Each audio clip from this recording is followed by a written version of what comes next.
नमस्कार, मी Prasad Poddar, Parvati police station, Pune city, cyber विभाग. आज आपण सोशल मीडिया संदर्भात माहिती घेणार आहोत. सोशल मीडियाचे जे फ्रॉड होतात सायबरमध्ये त्याच्या संदर्भात माहिती घेणार आहोत. तर यामध्ये सोशल मीडिया हॅकिंगच्या संदर्भाने जास्त केसेस रिपोर्ट होतात, ज्यामध्ये फेसबुक हॅक होईल, इन्स्टा हॅक होईल किंवा व्हॉट्सअपसुद्धा हॅक होत आहेत किंवा या तिन्ही प्लॅटफॉर्मवरती तुमचे फेक अकाउंट काढले जातात.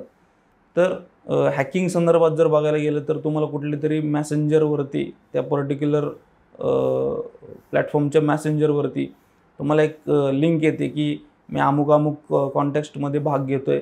तुमच्या नोन अकाउंटवरनं तुम्हाला मेसेज येईल की मी अमुक कॉन्टॅक्स्टमध्ये भाग घेतो आहे आणि मला प्लीज वोट करा.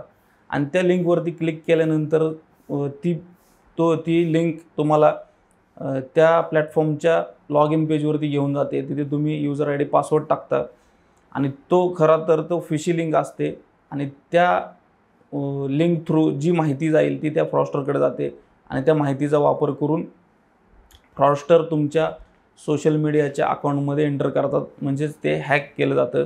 त्यानंतर तुमचे जेवढे फ्रेंड असतील त्या अकाउंटला कनेक्टेड, त्या सर्वांना त्याच पद्धतीने मेसेज पाठवले जातात आणि अनेक त्यामध्ये अकाउंट हॅक केले जातात. त्या हॅकिंगमध्ये तुम्ही जोपर्यंत समोरच्याला कुठल्या गोष्टीला रिस्पॉन्ड करणार नाही, उदाहरणार्थ URL असेल कुठली फिशी, त्यानंतर कोणी तुमच्याकडनं यूजर आय डी पासवर्ड घेते किंवा OTP मागते, या गोष्टी जर तुम्ही अवॉइड केल्या तर हॅकिंग हा प्रकार होणार नाही. त्यानंतर तुमचे सोशल मीडियावरती जे फोटोज आहेत ते प्रिव्हेंट असले पाहिजे, मग त्याची प्रायव्हसी तुम्ही मेंटेन ठेवली पाहिजे. तुमच्या फेसबुकचा प्रोफाईल लॉक पाहिजे. त्यानंतर प्रायव्हसीमध्ये तुमच्या पोस्ट कोणाला दिसू नयेत या गोष्टीसुद्धा तुम्ही चेक केल्या पाहिजे. आणि प्रत्येक अकाउंटला, ज्या अकाउंटला यूजर आय डी पासवर्ड आहे त्या प्रत्येक अकाउंटला तुम्ही 2 स्टेप व्हेरिफिकेशन ठेवू शकता, जेणेकरून थर्ड पार्टी ॲक्सेस त्या अकाउंटचा कोणाला जाणार नाही. तर अशा पद्धतीने तुम्ही सोशल मीडियाचे अकाउंट्स सिक्युअर करा. धन्यवाद.